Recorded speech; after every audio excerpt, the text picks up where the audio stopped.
Hi friends, Bommi Siddharth சீரியலில் ஒரு அட்டகாசமான எபிசோட் வந்திருக்கு. அதை பற்றி தான் இந்த வீடியோவில் பார்க்க போகிறோம். அதுக்கு முன்னாடி நம்ம சேனலை சப்ஸ்கிரைப் பண்ணாதவங்க கீழே இருக்கிற சப்ஸ்கிரைப் பண்ண கிளிக் பண்ணிவிட்டு பக்கத்தில் இருக்கிற பெல் பட்டனையும் கிளிக் பண்ணிடுங்க. சரி, வாங்க வீடியோக்குள்ளே போகலாம். இதே எபிசோட் எப்படி ஸ்டார்ட் ஆகுதுன்னா, நம்ம ராணி சித்தார்த்தை தான் காமிக்கிறாங்க. ரெண்டு பேருமே அந்த மாய கோவிலுக்குள்ளே போயிடுறாங்க. போனால் அடுத்த நொடியே என்ன நடக்குதுன்னா, பல தேவையில்லாத விஷயங்கள் நடந்துட்டு இருக்கு.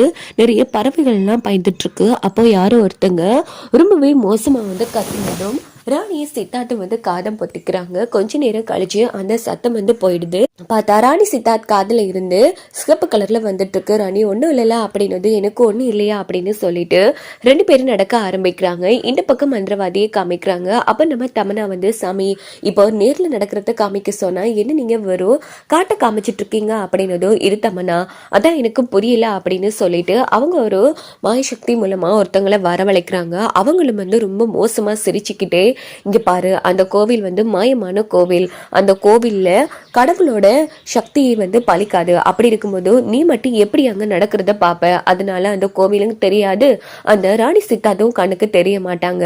கடைசி 3 மணி நேரம் முடிச்சு ராணி சித்தார்த்தும் என்ன ஆச்சுன்னு, ராணியும் சித்தார்த்துக்கும் என்ன ஆச்சுங்கிற விஷயம் மட்டும்தான் உனக்கு தெரியும் அப்படின்னுட்டு மறைச்சு போயிடுது. இதனால நம்ம மனோ இதெல்லாம் வேலைக்காகாது தமனா, வா போகலாம் அப்படிங்கிறாங்க. இந்த பக்கம் அந்த சாமியார் கொஞ்சம் இருங்க, வேற சக்தியை பயன்படுத்தி நான் கண்டுபிடிக்கிறேன் அப்படின்னுட்டு அவங்க மந்திரம் சொல்லிட்டு இருக்காங்க. இந்த பக்கம் ராணியும் சித்தார்த்தும் போயிட்டு இருக்கும்போது ஒரு இதயம் தனியா தொங்கிட்டு இருக்கு. இதை பார்த்து இவங்க ரெண்டு பேரும் பயப்பட ஆரம்பிக்கிறாங்க. உடனே சித்தார்த் அந்த இதயத்தை தொட்ட உடனேயே வயசானவங்க மாதிரி மாறி கீழே முடியாம விழுந்து வந்துடுறாங்க. இதை பார்த்து ராணி அதிர்ச்சியாகி தாடிக்காரா அப்படின்னு எழுப்பிட்டு இருக்காங்க. அப்படின்னு பார்த்து நம்ம ராணியோட கழுத்தை ரொம்ப கொடூரமான கையொண்டு பிடிச்சி நெருக்கிட்டு இருக்கு. ராணியை அழுது கீழே விழுந்துட்டே இருக்காங்க. அதுவும் விடாம பிடிச்சிட்டே இருக்கு. அப்போ பக்கத்துல ஒரு கூர்மையான பொருள் இருக்கு. அந்த பொருள் எடுத்து அந்த கையை சரக்கு சரக்குன்னு நம்ம ராணி தாக்கிட்டு இருக்காங்க. கடைசியா அந்த இதயத்து மேல அந்த கூர்மையான பொருளை கொத்தினதும் அந்த இதயமும் வெடிச்சிருது.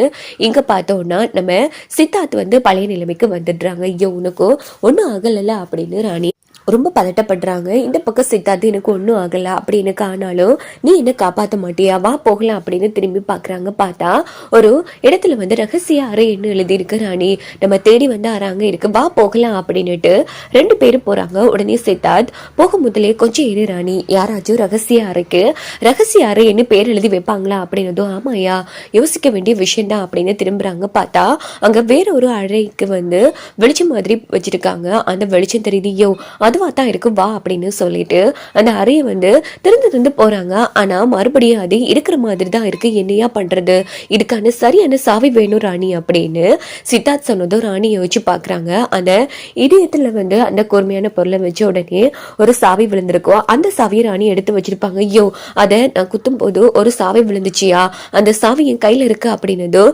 சூப்பர் ராணி அப்படின்னு சொல்லிட்டு அந்த சாவியை திறந்து அந்த அறைக்குள்ள ராணியும் சித்தார்த்தும் வந்துடுறாங்க. இந்த பக்கம் பார்த்தோம்னா அந்த தமனாவோட அந்த சாமியார் அவங்க சக்தி மூலமா பார்க்க அந்த இடத்துக்கு வரவழைச்சிடுறாங்க. பார்க்க இந்த உனக்கானது அப்படின்னு அந்த சிகப்பு அதே மாதிரி தேவையில்லாத உணவெல்லாம் கொடுத்துட்டு இருக்காங்க.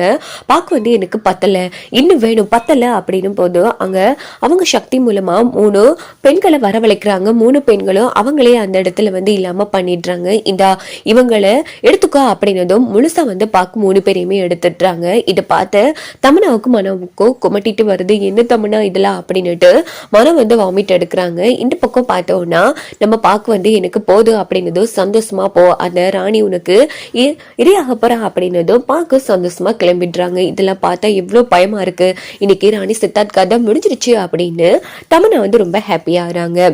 இந்த பக்கம் அந்த ரகசிய அறைக்குள்ள வந்ததும் இது ஒண்ணு எழுதிருக்கு. சித்தார்த் படிக்க ஆரம்பிக்கிறாங்க. அதுல என்ன எழுதி இருக்குன்னா, இதை பார்த்த மானுடவி பிறவி கண்களுக்கு இந்த கோவில் மானுட பிறவி கண்களுக்கு தெரிந்த அடுத்த நொடியே இந்த இதுல ஒரு பிரளயம் ஏற்படும். அதே மாதிரி பாக்கிங்கிற நீரில் வாழும் ஒரு மோசமான ஆத்மா சுத்திட்டு இருக்கும். இன்னொரு பக்கம் மனிதன் உடல்ல இருந்த ஆத்மா தனது உடம்பு அடைகிறதுக்கு அது ஒரு பக்கம் சுட்டிட்டு இருக்கோம் அப்படின்னு நடக்கிற விஷயங்களும் எழுதியிருக்கு. யோ, இப்போ இது நம்ம வாழ்க்கையில நடந்துட்டு இருக்குயா, இது எப்படி சரி பண்றேன்னு படி அப்படின்னு ராணி சொன்னதும் சித்தார்த் முழுசா படிச்சிட்டு இருக்காங்க. இதை எப்படி நல்லபடியா சரி பண்ணலான்னு. இதோட பார்த்தோம்னா இந்த ப்ரோமோ